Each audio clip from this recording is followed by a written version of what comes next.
El Señor esté con ustedes. Lectura del Santo Evangelio según San Lucas. Gloria a ti, Señor.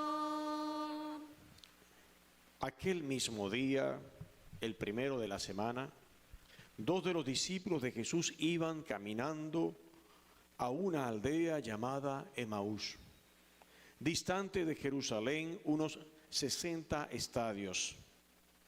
Iban conversando entre ellos de todo lo que había sucedido. Mientras conversaban y discutían, Jesús en persona se acercó y se puso a caminar con ellos, pero sus ojos no eran capaces de reconocerlo. Él les dijo: ¿qué conversación es esa que traen mientras van de camino? Ellos se detuvieron con aire entristecido, y uno de ellos, que se llamaba Cleofás, le respondió: ¿eres tú el único forastero en Jerusalén que no sabes lo que ha pasado allí estos días? Él les dijo: ¿qué? Ellos le contestaron: lo de Jesús el Nazareno, que fue un profeta poderoso en obras y palabras ante Dios y ante todo el pueblo. ¿Cómo lo entregaron los sumos sacerdotes y nuestros jefes para que lo condenaran a muerte y lo crucificaron? Nosotros esperábamos que Él iba a liberar a Israel, pero con todo esto ya estamos en el tercer día desde que esto sucedió.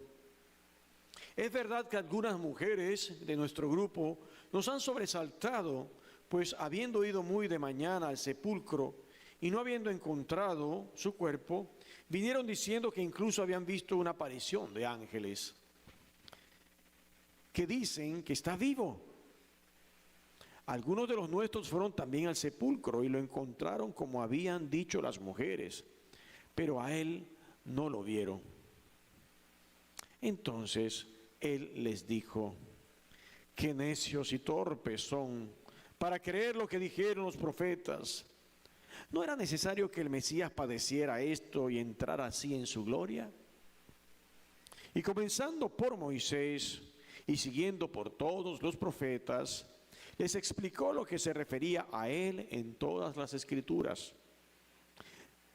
Llegaron cerca de la aldea donde iban, y él simuló que iba a seguir caminando, pero ellos lo apremiaron diciendo: quédate con nosotros, porque atardece, el día va de caída.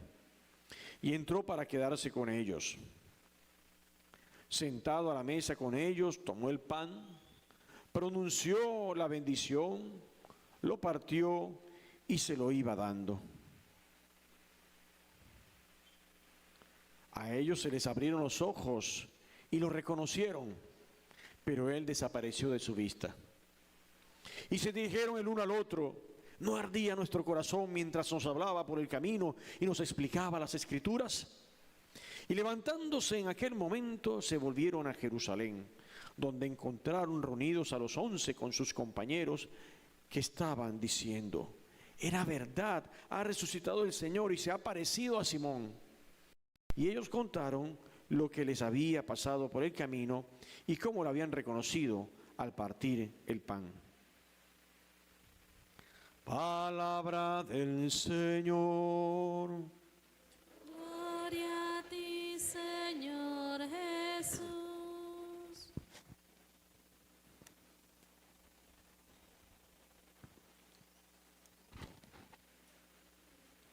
Queridos hermanos, bendito sea Dios, llegamos al tercer domingo de Pascua.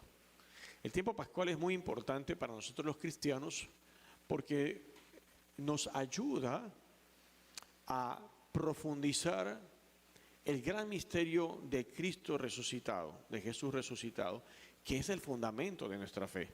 San Pablo lo va a decir en sus cartas: si Jesucristo no hubiese resucitado, vana sería nuestra fe. Entonces nosotros durante este tiempo de Pascua vamos leyendo y meditando los pasajes que tienen que ver con la resurrección, los pasajes que nos hablan de este gran acontecimiento. inclusive pasajes que también lo anunciaban desde de la antigüedad veterotestamentaria. Pedro, en su discurso, este hombre sencillo, pescador, que no tenía mayor formación, es capaz de dirigirse, lleno del Espíritu Santo el día de Pentecostés, a todos esos judíos que estaban en Jerusalén. Y si ustedes escucharon bien, plantear una metodología, utilizar una metodología muy parecida a la que Jesús 50 días antes había utilizado con los discípulos de Emaús.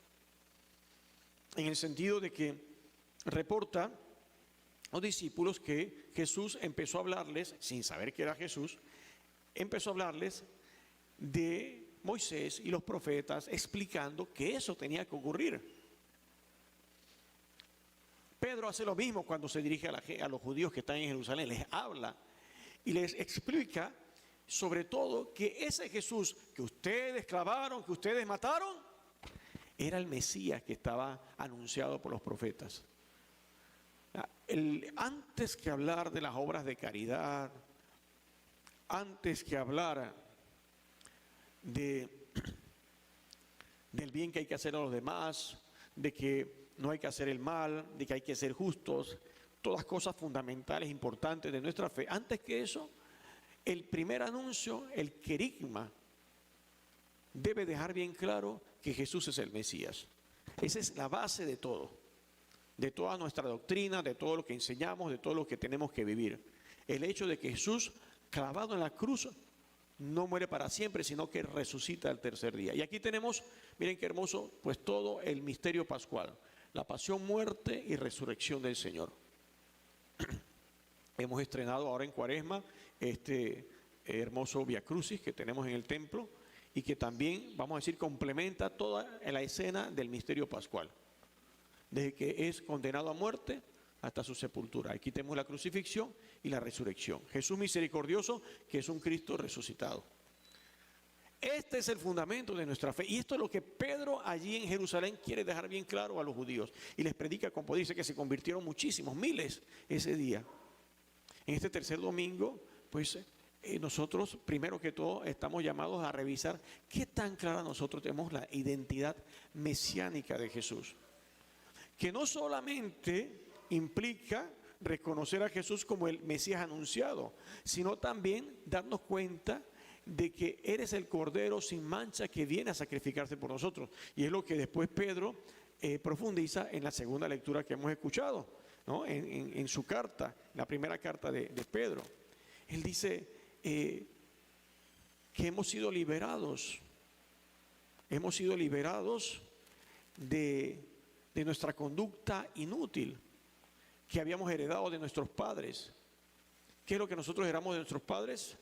El pecado original. Esa es la conducta inútil, o sea, aquello que hacemos y que es contrario a lo que Dios ha dispuesto. Decisiones, pensamientos, comportamientos, actitudes. Jesús viene a liberarnos de todo eso. Y Pedro lo deja claro en su primera carta. Viene a liberarnos de esa conducta inútil. Pero ¿cómo nos libera? Y aquí viene la parte hermosa. Dice, porque en la época de nuestro Señor existía mucho la esclavitud. Sobre todo en el mundo griego, en el mundo romano, en el mundo pagano. La esclavitud. Y muchas veces había quienes liberaban a los esclavos pagando un precio, pagando un rescate. Se liberaba al esclavo. El esclavo se pagaba algo y se le liberaba. Por distintos motivos. Alguien hacía eso, de liberar a un esclavo. Entonces, existía la idea de que podías pasar de ser esclavo a ser libre.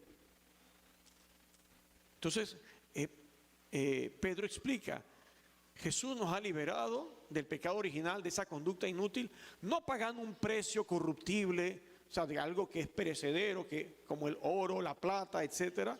No se pagó con plata esto, la liberación nuestra. ¿Con qué se pagó la liberación de cada uno de nosotros? Dice Pedro, con la sangre preciosa del Hijo de Dios. La sangre preciosa del Hijo de Dios, que es como la de un cordero sin mancha, según las enseñanzas del Antiguo Testamento. El cordero perfecto no tenía mancha. Y esa era la sangre pura, preciosa. Y por preciosa entendamos, no como usamos a veces el término preciosa en Panamá, que lo usamos para decir que algo es bonito. Precioso significa ante todo valioso, que tiene un precio muy alto. La sangre preciosa, la que tiene un valor supremo. Con esa sangre es que hemos sido liberados de esas conductas. Entonces este mensaje es importante que quede bien claro. Y Pedro lo ahonda tanto en Pentecostés como en su carta y en toda la evangelización que se da al principio con el querigma, como les dije. Esta palabra es importante que la dominen bien. Querigma se escribe con K y con G en medio, G de gato, porque es una palabra griega. ¿Cómo se llama? Querigma. El querigma, no le vayan a poner eso el nombre a una persona, a una niña, no es nombre de persona. Es un término que se utiliza para referirse al anuncio específico de la redención de la humanidad a través de la muerte y la resurrección de Jesús. Ese es el anuncio del querigma. Y esa es la base de nuestra fe. Y eso es lo que Pedro insiste. Y entonces es tan importante este concepto que Pedro lo tuviera bien listo, bien ahondado, y obviamente no solo con las enseñanzas, vamos a decir, racionales o cognitivas que Jesús le puede haber transmitido, sino también y sobre todo con la fuerza de Jesús que recibe a través del Espíritu Santo que recibe en Pentecostés. Es ese Pedro lleno del Espíritu Santo y de toda esa experiencia cristológica, o sea, con Jesús de Nazaret, con el Cristo, que lo lleva a poder anunciar el querigma de una manera tan eficaz, tan eficiente. ¿Y cómo Pedro madura y con él todos los apóstoles el anuncio querigmático? Precisamente el día de la resurrección y los días sucesivos de la resurrección. Las apariciones de Jesús no tienen un carácter solamente afectivo o emotivo, tienen un carácter pedagógico, espiritual. Y entonces este pasaje que hemos escuchado del Evangelio, en donde Jesús encuentra y acompaña a los discípulos de Emaús, es muy importante para nosotros. Nosotros tenemos que identificarnos con los discípulos de Emaús. ¿Por qué? Porque ellos ponen en evidencia la grandeza del corazón de Jesús. Un Jesús pedagogo que camina con ellos 60 estadios. 60 estadios son más o menos 12 kilómetros. Pongamos más o menos como caminar desde aquí hasta el Puente de las Américas. Emaús está allá, abajo del puente, por ahí por Farfán, vamos a decir, y Jerusalén está acá. Y estos discípulos, uno se llama Cleofas, caminan. Y Jesús hace el encontradizo. No porque quiera tomarles el pelo o porque quiera caprichosamente no dejarse ver, que para ver si me reconocen. No. Hay todo un plan divino que nosotros tenemos que replicar. Porque nosotros dejamos que el desánimo nos ciegue. Entonces, en el camino de Emaús hay todo un proceso para pasar del desánimo del ver a Jesús crucificado que nos impacta a el estupor de verlo glorificado y resucitado. Todos nosotros debemos hacer ese proceso de Emaús, caminar, pero caminar con Jesús. A veces no nos damos cuenta que Él es el que está caminando con nosotros. Y Jesús en su pedagogía quiere que los discípulos vean el proceso como la economía de la salvación, así se dice, economía de la salvación, va preparando a toda la humanidad a lo largo de los siglos para la venida de Jesús. Y por eso Él empieza a hablarles desde Moisés, dice, hasta los profetas, les fue explicando todo a ellos, porque quieren que comprendan la legitimidad, la magnitud del proyecto de salvación de la humanidad, que no es una cosa improvisada, es una cosa que está bien programada, bien organizada, la salvación de la humanidad.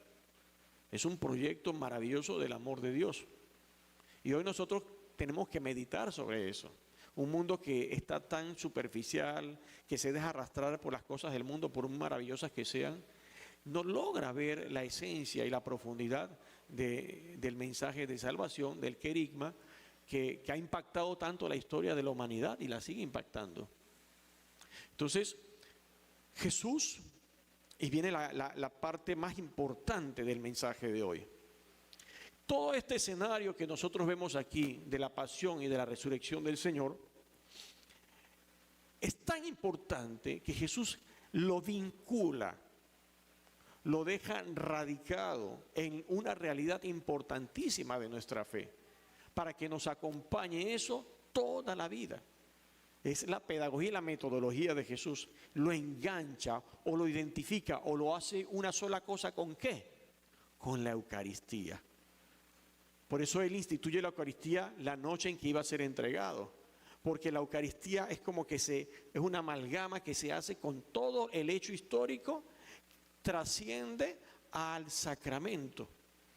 Y por eso para los cristianos es tan importante la Santa Misa. Por eso es importante que los niños de temprana edad vivan sus sacramentos. El bautismo que les va a quitar esa vida inútil, decía Pedro, ¿no? O sea, el pecado original, cuando se les unge el pecho con el óleo de los catecúmenos. Pero luego los demás sacramentos son importantes, porque ayuda a que el cristiano vaya introduciéndose en la contemplación de este acontecimiento que es insuperable. No existe un acontecimiento histórico mayor que la salvación de la humanidad a través de la redención obrada por Jesucristo. No existe algo más grande, no podrá nunca ocurrir algo más grande que esto en la historia de la humanidad. No podrá ocurrir algo más grande. Entonces Jesús dice, bueno, vamos a instituir un sacramento de amor que haga presente, rompiendo las barreras del tiempo y del espacio, que haga presente el misterio pascual. Entonces, cada vez que nosotros celebramos la Santa Misa sobre ese altar, sobre esa mesa, que es el altar del sacrificio, se hace presente lo que ocurrió hace 2000 años en el Gólgota. Y que allí mismo ocurrió la resurrección. Porque deben saber, y ojalá un día Dios les dé la oportunidad de ir a Jerusalén, que son lugares muy inmediatos. Imagínense que aquí está el lugar del sepulcro, de donde Él resucita, ahí donde está. Y el lugar de la crucifixión está por ahí por donde está el kinder. ¿Saben dónde está el kinder? Aquí, ¿no? Aquí, en la esquina de aquí. Cuando los cristianos empezaron a venerar inmediatamente estos lugares, iban a visitar el lugar, sobre todo el Santo Sepulcro, el lugar de la resurrección. Cuando en el siglo IV el emperador Constantino se convierte y se convierte todo el imperio romano, él empieza a construir basílicas cristianas sobre estos lugares importantes. Y cuando construye la basílica del Santo Sepulcro en Jerusalén, la construye que quede envuelto en ella el lugar de la crucifixión, del Gólgota. Es como que usted entrara en la catedral, entra por la catedral y a la derecha se encuentra el lugar de la crucifixión. Y allá al fondo donde está el altar, está el lugar de la sepultura, el Santo Sepulcro. Está todo dentro de una gran basílica. Entonces, cuando nosotros estamos en la Santa Misa, nosotros nos trasladamos a ese lugar en donde ocurrió la crucifixión y la resurrección del Señor. Cada vez que celebramos la Santa Misa, se hace presente el misterio de la salvación, el gran acontecimiento. Por eso es tan importante la misa dominical, porque es el día del Señor, el día de la resurrección, el primer día de la semana, cuando las mujeres fueron temprano en la mañana y encontraron el sepulcro vacío. Entonces Jesús insiste en esto. ¿Y qué hace? Con los discípulos de Emaús, camina con ellos y lo identifican, podrían haberlo identificado en otro momento.